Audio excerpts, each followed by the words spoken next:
As an example, we're going to consider the integral over the closed curve given by this triangle of the function f dot ds, where f of xy is x squared yi minus 2xy squared j, and again the curve is as pictured in the direction pictured. Now if f is given by mi plus nj, as we've seen, the integral over the closed curve of f dot ds is going to be the integral over the closed curve of m dx plus n dy, which by Green's theorem is equal to the integral over the region enclosed by the curve. That would be the triangular region, the integral of negative my plus nx with respect to area. Now, for the given function, our m is the coefficient of I, that would be the x squared y function. N is the coefficient of j, that would be the negative 2xy squared function. In order to compute the line integral around the curve, we need to parameterize the curve. So we parameterize this curve by 3 segments. It's a piecewise defined closed curve. The first piece runs along the x-axis from 0, 0 to 1, 0. We can easily parameterize that. Now we're going to use t for the parameter, and we're going to let the parameter go from 0 to 1, so that if we let x equal t, with t going from 0 to 1, our x-coordinate will go from 0 to 1. Along the x-axis, the y-coordinate is 0, so the parameterization of this segment of the curve, the C1 segment, is x equals t, y equals 0, 0 less than or equal to t less than or equal to 1.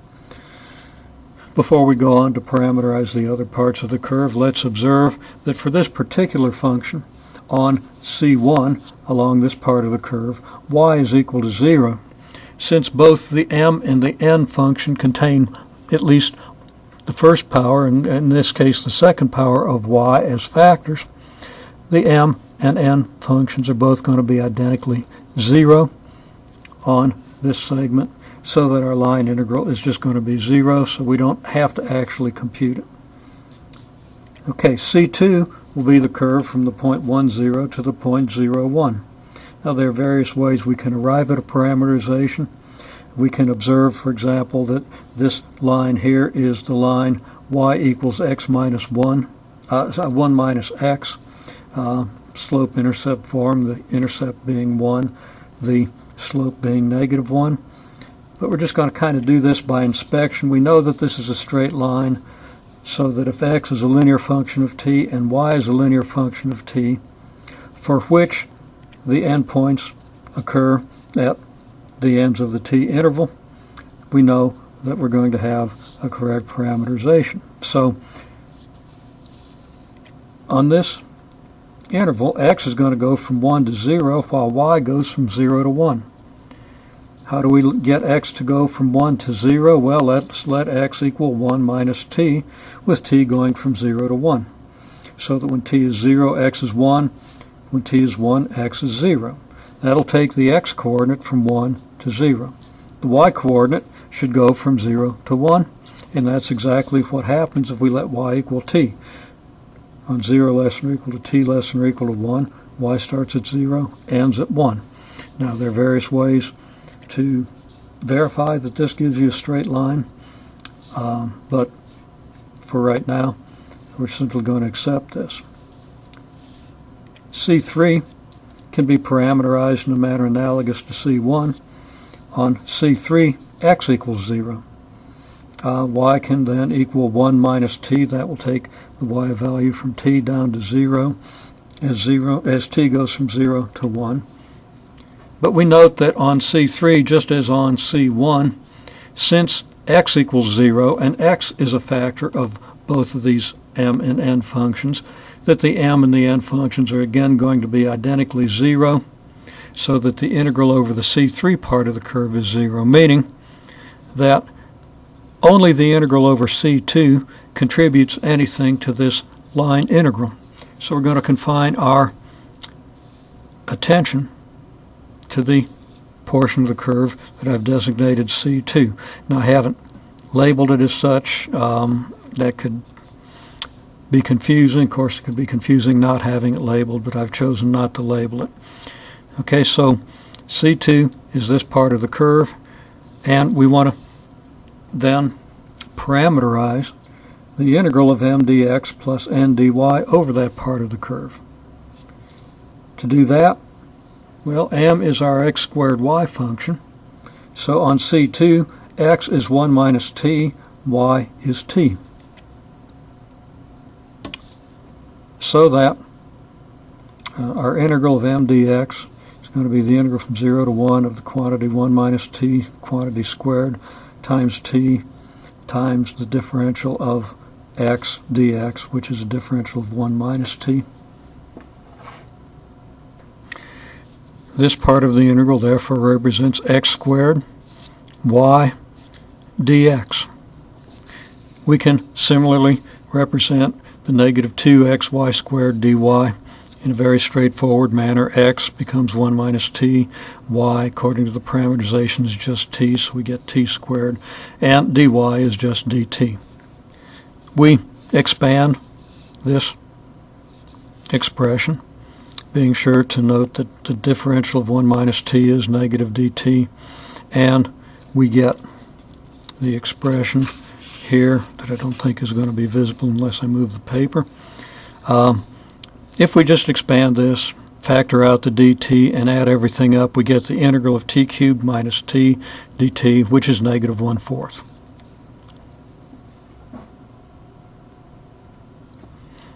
This is then going to represent the integral over the curve C. The integral over the region R, the area integral, we first observe that the triangle is bounded below by the x-axis, above by the line y equals 1 minus x, for x values running from 0 to 1, so that this region is described by inequalities by 0 less than or equal to x less than or equal to 1, 0 less than or equal to y less than or equal to 1 minus x. So that our integral, same expression we have up here, is the integral of negative my plus nx dA. The region then has boundaries dictated by these inequalities. Y goes from 0 to 1 minus x, x goes from 0 to 1. Our integral is, again, of negative my plus nx dy dx. Now my is just the y derivative of our m function, which is x squared, so that negative my will become negative x squared. And x is just the x derivative of our n function, and that's clearly negative 2y. Negative 2y squared. So that our negative my plus nx is negative x squared minus 2y squared. That integrated over the same region as before. The integral is straightforward enough. Antiderivative with respect to y, we get negative x squared y minus 2y cubed over 2, evaluated between 0 and 1 minus x. Substituting 1 minus x for y, we get this. Substituting 0 for y, of course, we get 0. So that the x squared y, negative x squared y term evaluated between 0 and 1 minus x gives us this negative x squared times 1 minus x. Similarly, we substitute the 1 minus x for the y in this term, and we get this.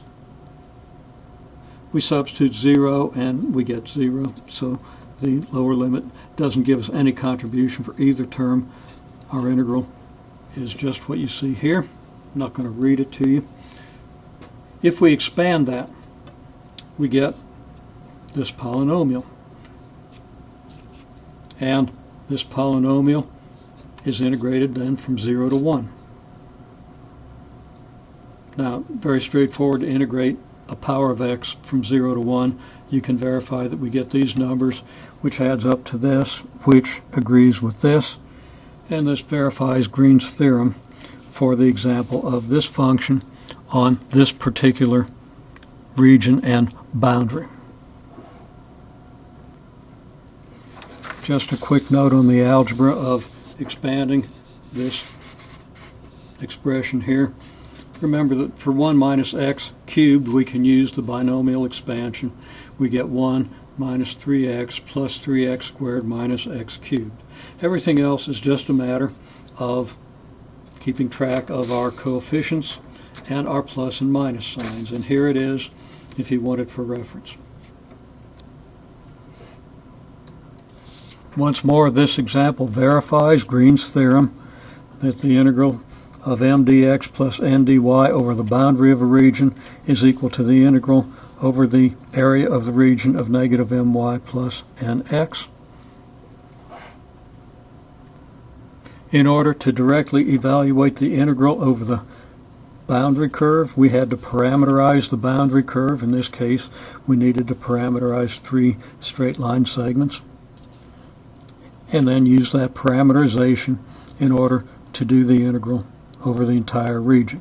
Recall that the integral over C1 and C3 were both automatically 0 since both the m and the n functions were 0, so that the integral over the entire boundary was just the integral over C2. We got this result, and then integrating over the area, we had to describe the region by inequalities and then use those inequalities to set the limits on our integral. Then calculate the negative my plus nx. Straightforward by just taking derivatives of the m and n function. Once the m and n function have been identified as the coefficients of the I and j component, it's generally straightforward to take the derivatives and obtain this integral. In some cases, one of these integrals is considerably easier than the other. In some cases, one of the integrals is just impossible. You can't find a way to integrate it using standard integration techniques, but the other part of the integral, one side or the other, might be more easily integrated, or it might be possible to integrate one side where it's impossible to integrate the other. We're assured that as long as R is an appropriate region, a region basically with no holes, and we have a nice continuous, piecewise continuous boundary curve, then we can easily, we can verify that the integral of one side has to equal the integral on the other side, so that we can integrate the one we can't integrate by integrating the one we can integrate.